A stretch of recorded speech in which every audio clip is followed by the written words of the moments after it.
So it's nice to be with you again. Um, Before we get started, I have a couple announcements about some wonderful opportunities to grow and develop your practice. One is specifically for folks who are in the young adult group.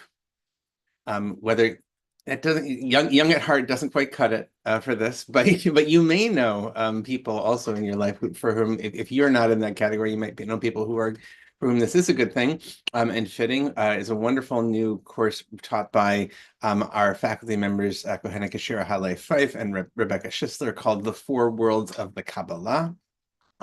It's a great opportunity to study with these two and practice with these two amazing, wonderful teachers, this dynamic duo that we have. So that is coming up, and there's information about that in the chat. Thank you to Rachel for holding down the chat for it today for us and posting that.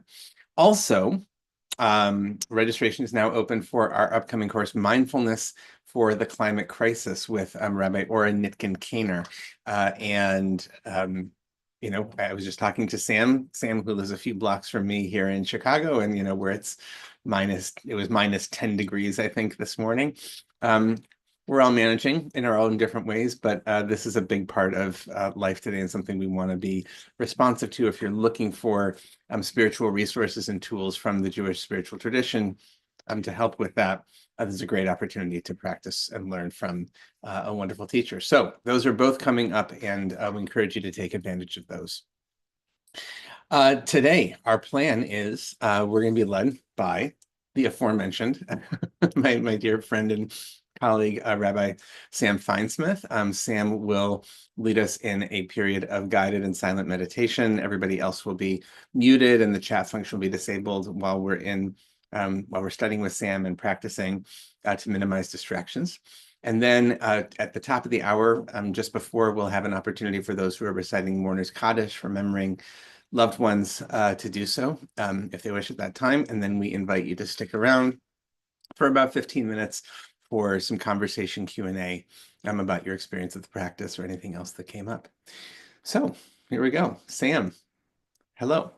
Hi, Josh, and welcome everyone. I'm so happy to be here with you. And I was noticing in the chat that some people mentioned relatives, friends, etc., who are ill. So I want to dedicate our session today to their well-being and recovery and ease. And actually want to begin just with a brief exercise, a little experiment. So the instructions for this experiment are fairly simple and straightforward. I want to invite you to adopt a comfortable posture that's also alert so you don't fall asleep. And here's the challenge. The challenge is to sit still for 1 minute. You don't need to do anything special, right? You don't need to cultivate some rarefied state of consciousness or be any particular way other than the way you actually are right now. But I am going to time us. And as you're trying to sit still for 1 minute, just notice what happens. That's all. Sit still, notice what happens. Very simple. Let's begin.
Time's up. Anyone want to write into the chat? What did you notice? There's no right or wrong here, right? Whatever your experience was, we welcome it here exactly as it is.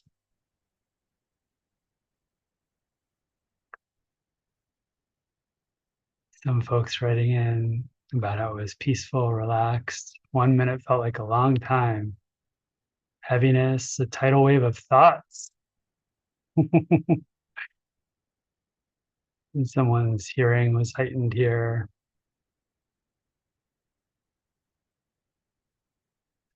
Harris, I love that sigh.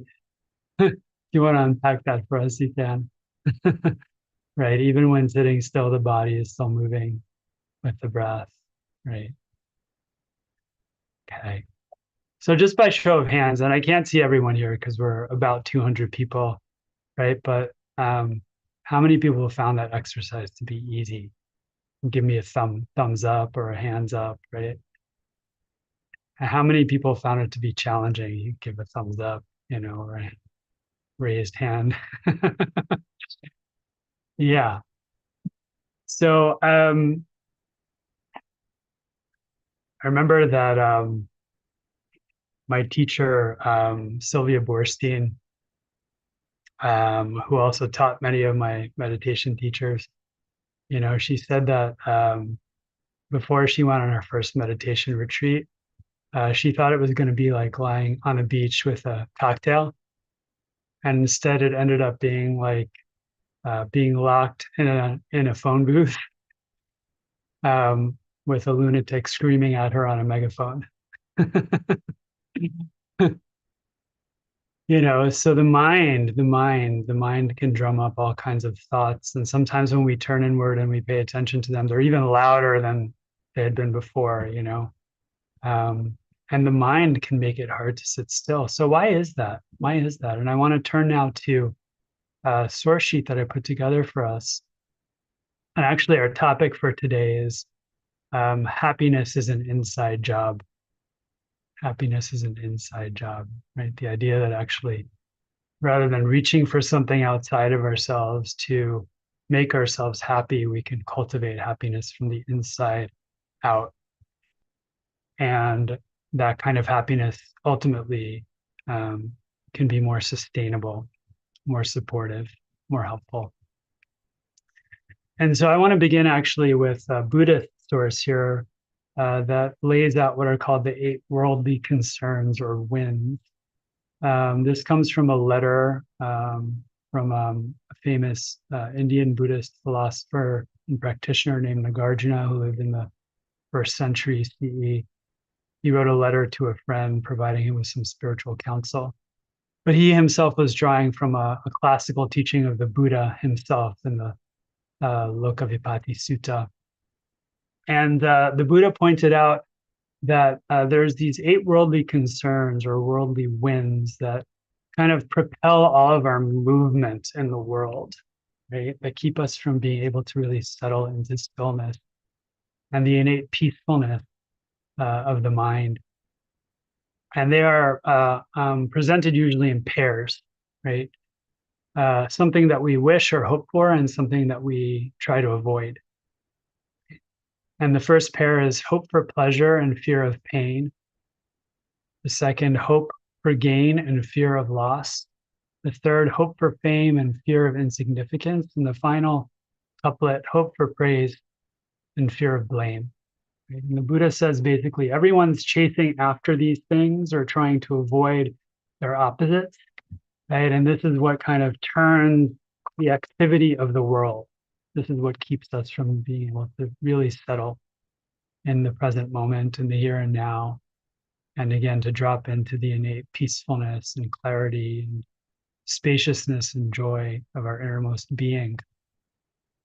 And, we can conduct the same experiment that we did before, just trying to sit still, and calm ourselves and notice that the mind, right, the mind drums up a lot of restlessness, often because it's reaching for one of these things and or trying to avoid its opposite. right? So consider, for example, what happens if you're sitting in meditation and a pain arises in your knee or in your back, right? There's an immediate response in the mind, right? There's a kind of restlessness that arises because the mind wants to get rid of the pain. It's just a natural reaction. It's not because we're bad people or bad meditators. This is just how we're kind of wired, right? Or you might notice how, if in meditation, for example, your mind is wandering off and you're fantasizing about something, maybe you're fantasizing about something you're going to gain in the future, right? Or maybe you're planning, right, so that you can avoid some form of loss, and so on and so forth. Okay. So this is not just meant to be a kind of a teaching that the Buddha stated and put out there, but more something that we can actually check out in our lived experience moment by moment, right? When we find ourselves restless and unable to settle, what's driving our movement, right? What is the mind chasing after or trying to avoid? And if we turn to some passages that are connected to this week's Torah portion, Mishpatim, right? Specifically around the laws of Shabbat, the practice of Shabbat, we see that, Shabbat is presented as the kind of antidote to all that movement, all of that restlessness, all of that agitation, all of that acquisitiveness and aversion. And so we begin with Exodus 16, Parshat Bishalach, with the narrative of the manna, where the people grumble after leaving Egypt, and they say, "We had it so good back then. There was so much meat to eat, and now we have nothing. We have nothing to eat." And so God gives them the manna, But then God says there's some rules here, and each day you can collect only one portion for each member of the household. If you collect more, right, it'll spoil. But then on Friday you can collect twice that amount, right? In order to last into Shabbat, because on Shabbat, you're not supposed to go out and collect. And this is what we see in verse 29 of chapter 16 here. See that Yud He Vav He has given you the Sabbath, therefore on the sixth day, right? You've been given bread for 2 days. Let each person remain in their place. Let no person leave their place on the seventh day. And traditionally, the rabbis understand this verse to be referring to the prohibition of carrying, right? Carrying from the private domain into the public domain or vice versa, and so on and so forth, which actually is a set of laws that's very complicated and involved, right? But in context, the verse just seems to be saying, stay put, be still, right? Let go of your acquisitiveness. Let go of your fear that you're not going to have enough, and just be here, present, with faith, with clarity, with trust. And in our Torah portion this week in Mishpatim, we find a similar kind of orientation to Shabbat as presented in a larger list of ethical imperatives, right? Where in the Torah says, 6 days you may do your work, but on the seventh day you shall rest, in order that your ox and your donkey shall rest, right? It's not just about us as people resting, but even our animals and your maidservant's son and the stranger shall be refreshed. Where there is veginafesh, which literally means, right, to be ensouled. We find that word in relation to God when it says, right, on the seventh day, God was shavat vayinafash. God ceased and was ensouled. Right. So there's a sense again, right, that the instruments of commerce, the instruments of productivity, the instruments of industry here, right, which in this case are, a person's animals, their servants, even they need to rest, right? And we need to recognize that these are human beings and animals, that have feelings, that have needs, that can't be treated as beasts of burden. And in so doing, and resting and allowing all the members of our household to rest, right, we can actually receive a measure of soul that we may not have access to otherwise. So these sources point to the idea, right, that Shabbat is trying to shift our consciousness in some way away from these 8 worldly concerns, which are driving so much activity and agitation and movement, right? The world over. This is just part of the human condition, right? Shabbat is helping us to cultivate a kind of consciousness, right, in which we aspire to cultivate stillness and quietude. And in so doing, right, to receive an infusion of spirit that can sustain our sense of happiness and well-being from the inside, from the inside. And this is what we do in our meditation practice, just following Rabbi Alan Liu here, and then we're going to settle in for a little bit, right? We inhabit this very place, the present moment, right? Not some other place, not some imagined future, not some idyllic past, right? We inhabit this very place. We stay put, right? Right here. We get still. We enter into intimate relation with this very place. We inhabit the most basic elements of our present tense reality, our breath and our body. And we fill these things with consciousness until they glow, until they become vibrant, radiant. Then this vibrancy fills body and mind, and we walk through the world with it, awakening every moment from the dimly lit fantasy we have been caught in until now to a luminous, sacred world, a world suffused with the presence of God. So let's take a couple of moments together to rest in Shabbat mind, Shabbat consciousness. There's nothing here to acquire or hope for. There's nothing here that we need to push away.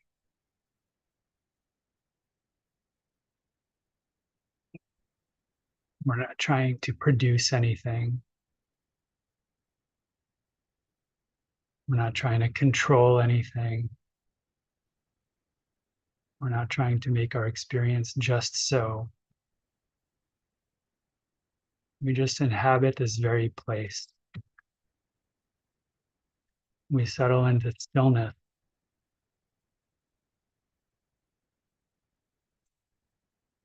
If it's helpful, you could even say to your own mind, right, just for this short while, there's nowhere else to be. There's nothing to do. All you need for your happiness and contentment is already here.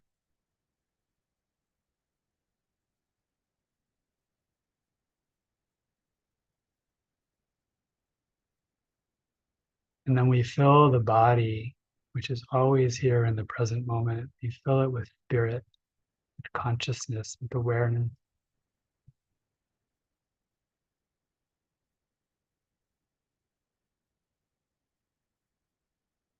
In this way, we step into a little mini Shabbat sanctuary any day, anytime, right here on Tuesday morning or afternoon or evening.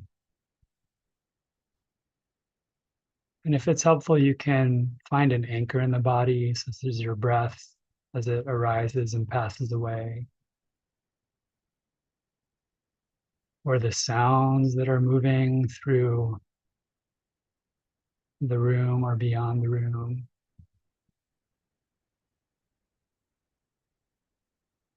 Or the feeling of your body making contact with whatever support you may be sitting upon.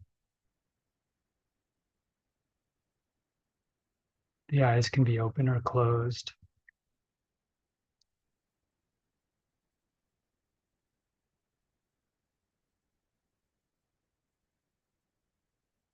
And moment by moment, we let go of striving, acquisitiveness, restlessness, agitation,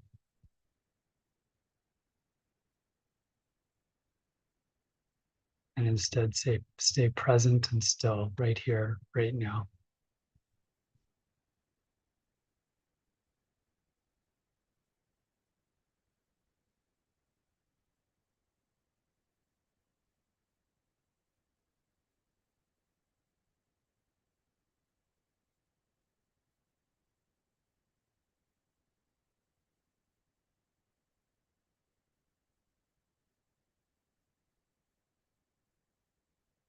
course, at some point you'll find your mind wandering. You can become curious. What's the mind chasing or trying to avoid? What's got the mind agitated, unsettled? Just make a quick mental note. And then you can say to the mind, Shabbat Shalom, or nothing to do, nowhere else to be, and then come back, bringing your awareness flush with the body.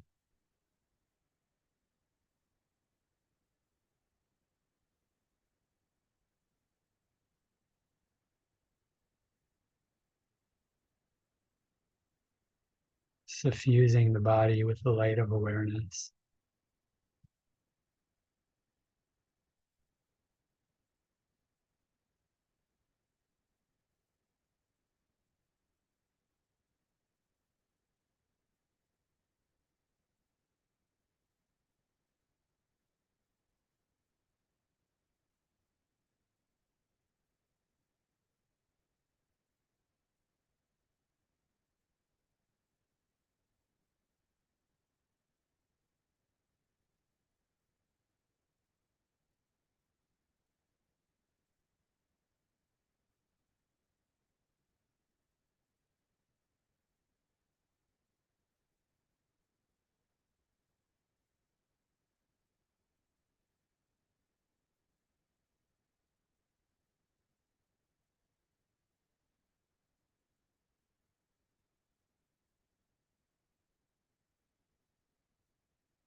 perhaps as we do this practice of letting go of all of our striving and pushing away and just inhabiting this very place here and now, you may discover a quality of quiet joy bubbling up from within. This is not necessarily going to be mind-blowing ecstasy, but again, quality of quiet joy and contentment. That hasn't happened, no problem, but if it's there, you can just take the light in it, enjoy it, and notice. This is the kind of happiness that we can cultivate from within. When we let go of the belief that happiness resides in external objects.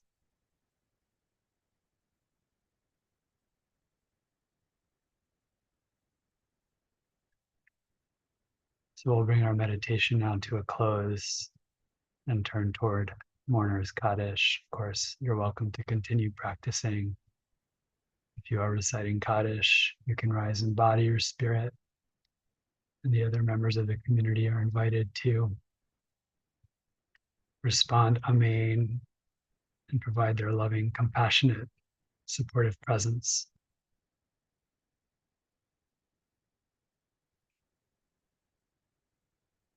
Sam, and Rachel's going to put the text of Kaddish up if you'd like in the chat. Excuse me, to put in the name of anybody you're remembering today. If you're welcome to do that, and you can unmute, and we can recite Mourner's Kaddish together. Yitkadal, V'yidkadash, Shmei Rabbah, Amen. Chayechon, B'yomechon, B'chayim, Yachol Beit Yisrael, Agala Bizman Torim V'Ru, Amen. Heshme Rabba Mra Yalam Lamei Almaya. Yishtarach, V'yishlabach, V'yitpa'ar, V'yitpa'am, V'yitnaseh, V'yithadar, V'yitalel, V'yithalal, Shmei Shmei the L'Kedusha, Kedusha, Brichu, Brichu. Ela, Mikol, Birchata, V'shirata, B'chata, V'nechamata, Amiram, B'alma, Amen. Shlama, Rabba, Michashia, B'chaim, Aleinu, Kol Yisrael, Amen. Amen. Shalom, V'yaseh Shalom, Aleinu, V'al Kol Yisrael, V'al Kol Yoshvei Tevel, Amen. All right. So thank you, Sam, and thank you, everybody. You're welcome to join us for the next 15 minutes or so. We'll have a conversation. And in the meantime, if you need to leave now, we wish you tzedchem l'shalom, farewell. Hope you'll join us again soon. We'll be back here tomorrow and all week, same time and channel. So, Sam, thanks so much for that beautiful teaching. You know, Mark talks a lot, as we both know, about microdosing Shabbat, right? And you said, you know, it's basically Shabbat doesn't have to, you don't have to just wait for Friday night and Saturday, right? That mode of consciousness is available to us all the time, and tied it to this week's Parsha, to the Torah portion of Mishpatim. And really starting last week with even before that in Beshalach, right? For several parshiot now, we get a lot of emphasis on Shabbat, and getting the language of being refreshed or reinsouled, the nafash right here. So I want to welcome, first of all, folks who have, if you have questions or observations about your experience of the practice, please put them in the chat. They're very welcome. And especially if you can just note question, if you have a question, just do it in all caps question. That helps us to flag that. And of course, you're very welcome and encouraged to respond to each other on the chat. That's always one of the nice features here. Yeah, Sam, I wonder for you,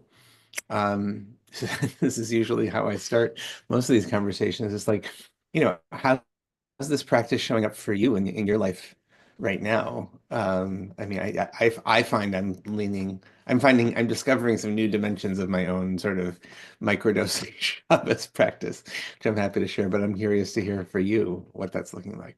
Yeah, thanks, Josh. Well, first of all, I just want to say, the times that we're living in right now are scary in a lot of ways for me. Um, and, I find myself in a lot of ways very easily going to that place of agitation, of restlessness, of aversion, trying to avoid the, especially the fear and the anxiety and the agitation, the loss, right? The displeasure, the pain. If you look at those 8 worldly concerns, there's plenty that's being drummed up for me. And I noticed that sometimes my reflexive tendency is to try and, really like lean in and get really active and try and do something, you know, to fix the problem out there, and I'm not in any way knocking activism here. I think activism is extremely important during this time, and maybe, one of the only things, where we actually can exert some muscle and some power. But what I will say is that, I'm inspired by Rabbi Alan Liu yet again, in the title of his book, Be Still and Get Going, which is to say that sometimes actually, if I'm going to act, what I need to do first is quell some of that restlessness, that agitation, that anxiety, that aversion, because usually when I'm operating from that place, I'm not acting wisely, I'm not being responsive, I'm being reactive. So I'll just say that my meditation practice right now feels more needed than ever, right? And I'm doubling down on my meditation practice, which is a practice that I've maintained for many years and that I do every day in a formal way, in a scheduled way, But on top of that, Josh, what I do is, I aim for about 50 or 60 times a day to actually drop into this kind of a Shabbat practice. I actually set timer. I use an online app that I'd be happy to share with all of you. It's actually just a website, I guess, not even an app. And I have a bell going off at intervals every 7 minutes or so. And every time I hear the bell, I try, right, to stop what I'm doing, let go of the striving, the attempt to achieve and get things done, and, assert control and keep the chaos at bay.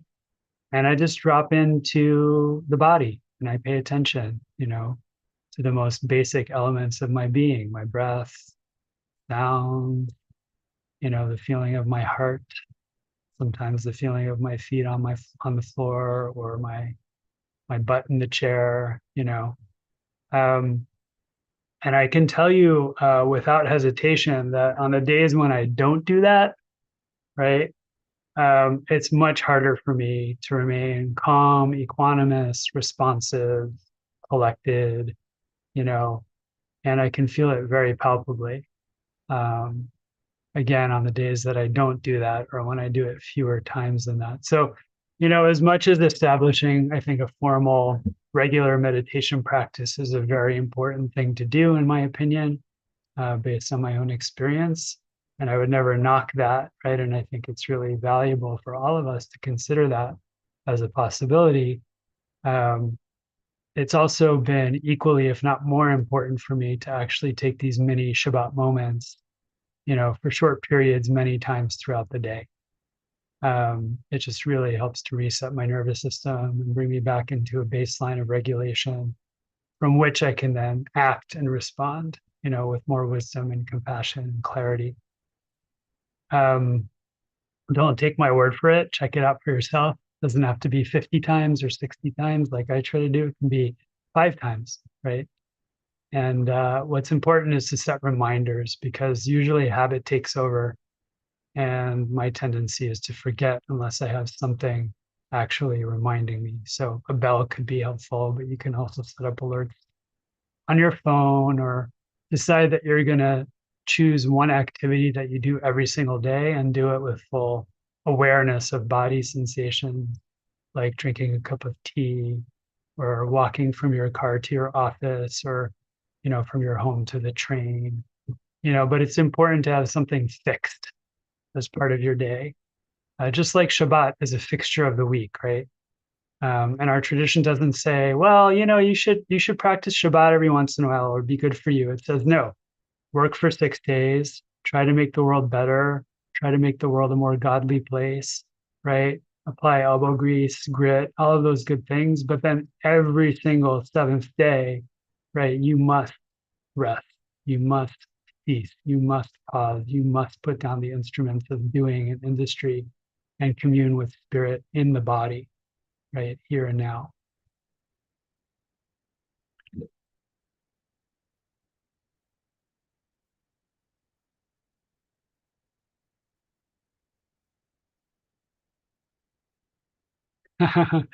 Deborah, I love your question. How do we Sorry, I was just talking. There we go. not be nervous? Yeah, go Yeah, ahead. sorry. I was talking and realized I was muted. Right. Deborah asked the question, how to prepare for Shabbat and not be nervous on Shabbat. And also Gail had the question of, does this work to deal with anxiety which comes on very suddenly, for instance, in response to unexpected news or comments? Yeah, these are great questions. These are great questions. Josh, I'll say my piece. I know, your wisdom's also welcome here. You're We're, teaching today. I'm just along for the ride. we're partners in crime when it comes to the practice of Shabbat. But I'll say that, Deborah, for me, having some sort of a transitional ritual when I move from weekday consciousness into Shabbat time and Shabbat mind is really important, right? So it's my experience that I can't be rushing, working, doing, and there's, pop into Shabbat and switch modes. I actually need to do some sort of a ritual. And obviously, one can use lighting Shabbat candles, saying Kiddush. These are wonderful ways to do it. But we actually developed an additional ritual in our household before those rituals. And that is that my daughter, my 9-year-old kiddo, goes and rings the meditation bell. And we take a deep breath in and breathe in the week. And then on the out breath, let it go. And it takes time. The practice needs to work its way into our nervous system. So at first, it may be hard to really make that transition and let go. But what I find nowadays is that, after years and years and years of practicing Shabbat, when I make that transition, that's it. I really do let go. And I'm rarely troubled by thoughts about my work or the state of the world, on Shabbat. I really can let it all go and really be fully present with what's arising here and now. And likewise in meditation, it requires practice, right? We can't just show up on our cushion or our mat or our special designated chair each day and just assume that we're going to sit down right away and make the transition. If we've been soaking our mind, in the marinade of distraction and agitation and obsessive doing, then the mind begins to take on that flavor, and it's not so easy to kind of infuse the mind in the marinade of Shabbat consciousness. But as we practice, and maybe certainly has been the case in my experience, that setting an intention can help, having a focus phrase can help, or even, lighting a candle or something like that. Again, having a transitional ritual. But the more we practice, the easier it is to make that pivot, right? And really let go. Really let go. We don't let go permanently, we let go for a time, right? So we can then re-engage with greater clarity and presence and responsiveness and calm and so on and so forth. Josh, go ahead. I was just going to say two things. I mean, a few people are talking in the chat right now. On my podcast, Soulful Jewish Living, we're doing a 7-part miniseries on Shabbat rituals. We just did candle lighting last week, released Kiddush yesterday, I think. And and there's definitely some good material there if you'd like, which is actually drawn from my friends and colleagues here at IJS. And those are 10-minute episodes, so very, very short. But the other that I was going to say was, it's interesting, Sam, to also think about there's another part of the verse, right? The first part of the verse is Sheshet Yamim Ta'avod, right? That you work for the quality of our work that we do for those 6 days is also in relationship with Shabbat, and I think a lot about, like, there's a wonderful Mishnah about Hillel and Shammai, right? Like how they would prepare for Shabbat, and, like, during the week, you'd be like at the supermarket and be like, oh my God, this cauliflower is like so beautiful. I'm gonna save it for Shabbat. Of course, it won't be so beautiful by Shabbat if it's Monday, but whatever. Anyway, especially if you don't have refrigeration. But anyway, but like that, you're always thinking, like Shabbos is like part of the work week, or I mean, we could go much deeper on what and this is for probably a couple weeks hence, about what the Torah and the tradition has to say about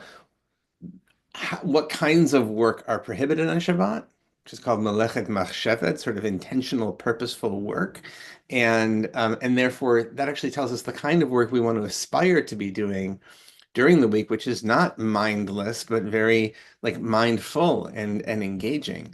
And so there's a lot we can actually do with this, that part of the quality of our work during the week can actually be should actually be part of and related to our Shabbat, right? So very, very interesting. Like there's lots of stuff to think about.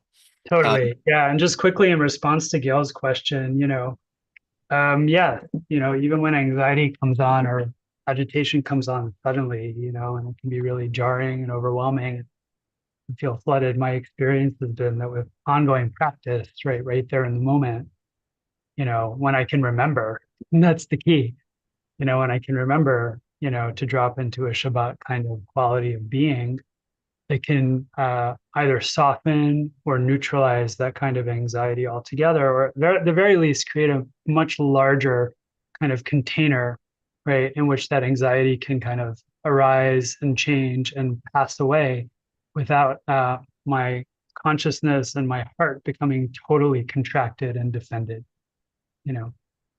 It's really interesting, Sam, as you were saying that, what arose for me when you said what I can remember is shamor v'zachor, right? The language that we actually use, that we keep Shabbat, shamor and zachor, remember Shabbat, and they're both part of the discipline. Like you need the discipline and the habituation in order to be then mindful, with remembering. Yeah, absolutely. Yeah, there's so many facets we could really. First of all, I really love that you're, creating that podcast. I think it's a really wonderful contribution and will be a real support for me and for other people. But, Shabbat is so rich and multivalent, and we can literally spend a year just learning about Shabbat and its applications for mindfulness practice, and how our mindfulness practice can also deepen our practice of Shabbat. Yeah. Really interesting question that Harris just raised about the language of striving, and then there's a little comment from Cheryl, and that could be a whole week we could do. I just had a conversation with Shai Held about this, about like the language of striving, which is like, I think it feels a little foreign sometimes in like IJS world, like in mindfulness world. Like I understand Harris to mean like it is an intention, like it's something, it's an aspiration and something we work towards. But even, like the quality of how we work towards that. Are we sort of grasping at it, or, we have it in mind, all right, this is what we're working towards, moment by moment. Totally. And there's a whole Torah, in the Buddhist world, but also in the Jewish tradition on right effort. What's right effort?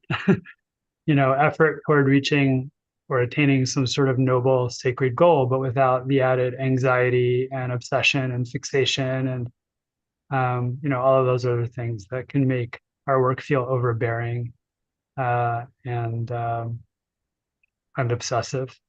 Yeah. And Shabbos, the ultimate practice for right effort, as far as I'm concerned. So, lots more to talk about. We'll have to plan a whole. I think we should just have, maybe the next time there's a Shemitah year, which is pretty soon, not too far away, a few years from now. We could plan a whole year on Shabbat. So, anyhow, thanks everybody for a wonderful conversation. Thanks, Sam, for your teaching and your guidance today.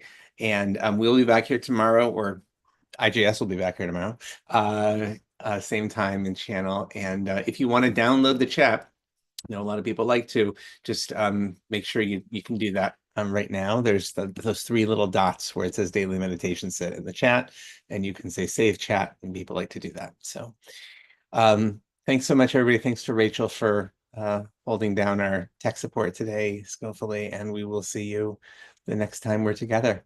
Be well.